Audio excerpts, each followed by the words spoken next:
Welcome to time 24x7 TV. ఈ రోజు మనం చూసుకున్నట్లయితే జూబ్లీస్ ఎన్నికలు కూడా చాలా రసవత్తరంగా అయితే సాగుతున్నాయి. బైపోల్ ఎలక్షన్స్ రావడంతో మాగంటి గోపీనాథ్ గారి అకాల మరణం తర్వాత కూడా మాగంటి సునీతాని కూడా ఇక్కడ బీఆర్ఎస్ బరి నుంచి కూడా దింపుతున్నట్లు కూడా చూస్తూనే ఉన్నాం. కాకపోతే జూబ్లీస్ లో బీఆర్ఎస్ పార్టీ వాళ్ళందరూ కూడా ఒక పెద్ద సభను అయితే ఏర్పాటు చేశారనమాట.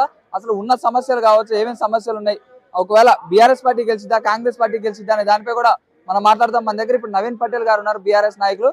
మనం మాట్లాడే ప్రయత్నం అయితే చేద్దాం. నమస్తే అన్న. నమస్తే. బీఆర్ఎస్ పార్టీ నుంచి కూడా బైపోల్ ఎలక్షన్స్ అయితే రావచ్చింది తెలంగాణలో కూడా జూబ్లీస్ ఎన్నికలు. అయితే ఎట్లుండబోతుంది జూబ్లీస్ ఎన్నికలు? బీఆర్ఎస్ పార్టీ నుంచి చాలా వరకు కూడా మాగంటి గోపీనాథ్ గారు కూడా మరణించడం తర్వాత వాళ్ళ భార్యని సునీతాని కూడా బరిలోకి అయితే దింపారు బీఆర్ఎస్ పార్టీ నుంచి. ఎట్లుండబోతుంది ప్రచారం, ఏం చేయబోతున్నారు?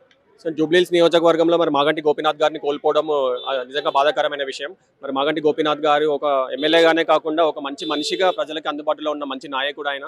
జూబ్లీహిల్స్ నియోజకవర్గంలో మరి ఆయన లేని లోటు తీర్చలేము నిజంగా కూడా. మరి ఇలాంటి సందర్భంలో ఇలాంటి ఒక క్లిష్టమైన పరిస్థితుల్లో ఆయన ఆశయాలు నేను ముందుకు తీసుకెళ్తాను ఈరోజు మాగంటి సునీత గారు ఆయన ఆశలు ముందు తీసుకెళ్ళడం ఈరోజు మన ముందుకు రావడం జరిగింది. మరి జూబ్లీహిల్స్ నియోజకవర్గంలో మాగంటి గోపీనాథ్ గారి ఆధ్వర్యంలో మరి కేటీఆర్ గారి బీఆర్ఎస్ పాలన ఉన్నప్పుడు అభివృద్ధిని చూసి డెఫినెట్గా ప్రజలు మరొకసారి కూడా బీఆర్ఎస్ పార్టీని గెలిపించే అవకాశాలు ఉన్నాయి. అయితే ఇప్పుడు చూసుకున్నట్టయితే కాంగ్రెస్ పార్టీ నుంచి కూడా చాలా టఫ్ కాంపిటీషన్ ఉందని కూడా ఈ పబ్లిక్ టాక్స్ కావచ్చు అన్నిటిని కూడా చూసుకున్నట్టయితే టఫ్ కాంపిటీషన్ నడుస్తుంది. బీఆర్ఎస్ పార్టీ కాంగ్రెస్ రెండు నడుస్తున్నాయి అనమాట. నవీన్ యాదవ్ కావచ్చు, నవీన్ యాదవ్ కూడా టఫ్ కాంపిటీషన్ ఇస్తున్నారని చెప్పి కూడా కొంతమంది కూడా అంటున్నారు. దాని గురించి మీరు ఏం చెప్తారు? అంటే కాంపిటీషన్ అనేది ఉంటుందా, లేకపోతే ఓవరాల్ గా యునానిమస్ గా గెలిచే అవకాశం ఉందా? చూడండి, కాంగ్రెస్ పార్టీ అధికారంలోకి వచ్చి 22 నెలలు అవుతుంది. మరి వారు ముఖ్యంగా అధికారంలో రావడానికి ముఖ్య కారణం వారు ఇచ్చిన 6 గ్యారంటీలు, 420 హామీలు. మరి వారు ఇచ్చిన హామీలు కానీ వారు ఇచ్చిన గ్యారంటీలు కానీ ఇంప్లిమెంట్ చేస్తుంటే ప్రజలు ఎవరైనా వారిని కన్సిడర్ చేసేవారు. మరి వారు ఇప్పటి వరకు వారు ఇచ్చిన హామీలని ఇంప్లిమెంట్ చేసే దిశగా లేదు. ఓన్లీ ఫ్రీ బస్ ఒకటి ఇచ్చి మహిళలకి ఇచ్చేసాము, మహిళల్ని మహారాణులను చేస్తాము అని అన్నారు. కానీ మరి మహిళలకి వాళ్ళు ఇస్తా అన్నారు 2500 ఇవి 4000 పెన్షన్ పెంచుతా అన్నారు, అది ఇవ్వట్లేదు. మరి ముఖ్యంగా నిరుద్యోగులకి 4 లక్షల ప్రతి సంవత్సరం 2 లక్షల ఉద్యోగాలు ఇస్తా అన్నారు, అది ఇవ్వట్లేదు. మరి ఒకవేళ ఉద్యోగాలు ఇవ్వలేని పక్షంలో 4000 భృతి ఇస్తారు, నిరుద్యోగ భృతి ఇస్తా అన్నారు, అది ఇవ్వడం లేదు. ముఖ్యంగా అదే ఖజానా లేదని వారికి తెలిసినా కూడా వాళ్ళు ఆచరణకు అమలు కానీ హామీలు ఇచ్చి ప్రజలను మభ్యపెట్టి మాత్రమే ఓట్లు వేయించుకున్నారు. మరి నిజంగా కూడా కేసీఆర్ గారు కూడా హామీలు ఇచ్చారు. హామీలు ఎలా ఇచ్చారు? రియలిస్టిక్గా ఇచ్చారు. మేము మెల్లిమెల్లిగా గ్రాడ్యువల్గా పెంచుకుంటూ వెళ్తాము. కానీ ఎందుకంటే మీకు హామీలు ఇవ్వాలంటే రెవెన్యూ పెరగాలి, రెవెన్యూ పెరగాలంటే అడ్మినిస్ట్రేషన్ బాగుండాలి, అడ్మినిస్ట్రేషన్ బాగున్నప్పుడు మాత్రమే రెవెన్యూ అనేది వస్తుంది. మరి ఇప్పుడు ఈ 22 నెలలుగా గత 10 సంవత్సరాలు ఎంత అభివృద్ధి జరిగిందో ఆ అభివృద్ధి అంతా కూడా కాంగ్రెస్ పార్టీ రావడంతో ఎక్కడికక్కడ ఆగిపోవడం జరిగింది. మరి ఇలాంటి పాలన అందిస్తున్న కాంగ్రెస్ వైపు జనాలు డెఫినెట్గా మొగ్గే అవకాశాలు లేవు. మరి మహిళలకి ఫ్రీ బస్ ఇచ్చినప్పుడు మరి ఆటో డ్రైవర్లకి 12,000 ఇస్తా అని చెప్పారు, అది కూడా ఇంతవరకు ఇవ్వడం లేదు. మరి జూబ్లీస్ ఎన్నికల్లో ఎలా ఉండబోతుంది? మరి కాంగ్రెస్ పార్టీ గెలిచే అవకాశం ఉందనుకోవచ్చా, లేకపోతే సునీత గారినే, అంటే రాజకీయ అనుభవం లేదని చెప్పి కూడా చాలా మంది కూడా నాయకులందరూ కూడా చెప్తున్నారు, రాజకీయ అనుభవం లేదు, కాంగ్రెస్ పార్టీ అధికారంలో ఉంది, ఖచ్చితంగా ఏమైనా హామీలు కావాలంటే మేమే నెరవేరుస్తామని చెప్పి కూడా కొంతమంది నాయకులు అయితే చెప్తున్నారు కదా, ఎట్లా చూసుకోవచ్చు దీన్ని?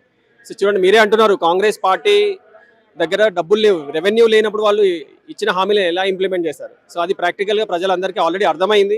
మరి జూబ్లీహిల్స్ నియోజకవర్గ ప్రజలు చాలా చైతన్యవంతులు. ఇంతకుముందు జరిగిన ఎలక్షన్స్లలో కూడా కాంగ్రెస్ పార్టీ స్టేట్ అంతా కూడా కాంగ్రెస్ పార్టీ వైపు మొగ్గిన, వారు ఇచ్చిన హామీలకి వాళ్ళు కన్విన్స్ అయినా కూడా జూబ్లీహిల్స్ నియోజకవర్గ ప్రజలు కానీ హైదరాబాద్ ప్రజలు కానీ ఎవరు కూడా వాటిని నమ్మలేదు. ఎందుకంటే వాళ్ళు ఇచ్చిన హామీలు ప్రాక్టికల్గా ఇంప్లిమెంట్ చేయడం కాదు. ఎందుకంటే ఇప్పుడున్న బడ్జెట్కి ఒక 100 టైమ్స్ వాళ్ళు మించి వాళ్ళు హామీలు అనేది ఇవ్వడం జరిగింది. సో వాళ్ళు ఇచ్చిన హామీలు ప్రాక్టికల్గా ఇంప్లిమెంట్ చేయడం అంటే రెవెన్యూ చాలా పెరగాలి. సో రెవెన్యూ పెరగాలంటే మెయిన్గా అడ్మినిస్ట్రేషన్ బాగుండాలి. సో అడ్మినిస్ట్రేషన్ ఎక్స్పీరియన్స్ లేదు. మరి మీరు కూడా అన్నట్టు రేవంత్ రెడ్డి గారు ఇంతకుముందు మినిస్టర్గా కూడా చేయలేదు. సో మరి ఆయన ముఖ్యమంత్రి కాగలిగినప్పుడు మరి మాగంటి సునీత గారు అనుభవం లేదు అని అనుకోలేము. ఎందుకంటే behind every successful man there is a women అంటారు. సో మరి మాగంటి గోపీనాథ్ గారు అంత లైఫ్లో అంత సక్సెస్ అయ్యారంటే డెఫినెట్గా వారి శ్రీమతిగా మాగంటి సునీత గారి రోల్ ఎంతో ఉంది. మేబీ ప్రజల ముందుకు రాకపోయినప్పటికీ కూడా ఆయనకి చేదోడు వాదోడుగా ఉంటూ ఆయన ఆశయాలు ఏంటి, ఆయన ముఖ్యంగా ఇప్పుడు భార్యాభర్తలు అనేది వాళ్ళ థాట్స్ ఏంటి, వాళ్ళు ఏం చేయాలనుకుంటున్నారు అనేది ఖచ్చితంగా వారికి ఐడియా ఉంటుంది. మరి ఎవరో వచ్చిన వేరే క్యాండిడేట్కి ఇవ్వడం కన్నా కూడా వారి భార్యకి ఇవ్వడం అనేది ఒక డెఫినెట్గా ప్లస్ పాయింట్ అనే చెప్పాలి. మరి ఆయన ఎట్లయితే పరిపాలన అందించుకున్నారో, ఎట్లయితే ఆయన ఆశయాలని ముందుకు తీసుకెళ్లడానికి ఆమెనే 100% కరెక్ట్. మరి ఆమెకి తోడుగా మాకు BRS party working president KTR గారు ఉన్నారు, మాకు వెనకాల కేసీఆర్ గారు ఉన్నారు.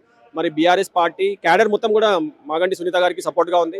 మీ అందరి సపోర్ట్ తోటి డెఫినెట్గా మంచి పరిపాలన అందిస్తారని ప్రజలు భావిస్తున్నారు. మరి ముఖ్యంగా మీరు చూడొచ్చు, మాగంటి గోపీనాథ్ గారు ఉన్నప్పుడు ఎలాంటి పండుగ వచ్చినా కూడా మహిళలకి మా ఇంటి ఆడపడుచులుగా మా ఇంటికి వచ్చిన వారికి అని చెప్పి ఒక గిఫ్ట్ ఇవ్వడం అనేది ఒక సాంప్రదాయంగా పెట్టుకున్నారు. మరి బీఆర్ఎస్ అధికారంలో ఉన్నప్పుడు బతుకమ్మ చీరల్ని ప్రతి ఒక్క మహిళకి అందించడం జరుగుతుంది. మరి ఈసారి బతుకమ్మ చీరలు కూడా ఇవ్వలేదు.